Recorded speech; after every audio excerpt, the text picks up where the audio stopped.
So Sony just recently revealed their PlayStation 5 that is coming this holiday season, but there are many people who are still thinking about getting a PlayStation 4. And that is exactly what we are going to talk about in today's video.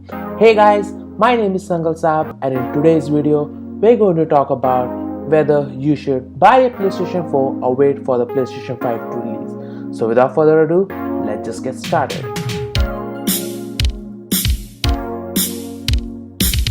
PlayStation 4 is still a great console, and I believe Sony is not gonna stop supporting PlayStation 4 games anytime soon.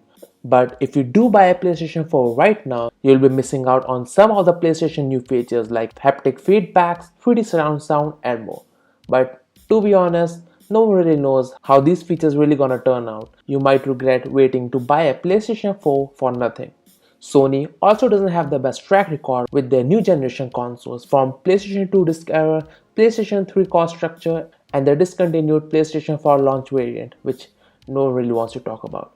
Sony eventually fixes up these problems and releases a new model of their console, but those who already purchased the console still had to pay the price. Speaking of price, PlayStation is not going to be cheap. Even the Sony CEO himself said that due to the pandemic that is going around, the build parts for PlayStation 5 are becoming harder to find, increasing production costs and inevitably increasing the price of the console itself. So it could be best for you to wait for the new console generation market to settle in first, instead of rushing out to buy the PlayStation 5 on launch day itself. Even the limited number of games that will be available on launch for PlayStation 5 are not going to be cheap and can even reach up to the $70 mark. Sony also have this business model where they eventually release a slim or pro version of their new console down the road.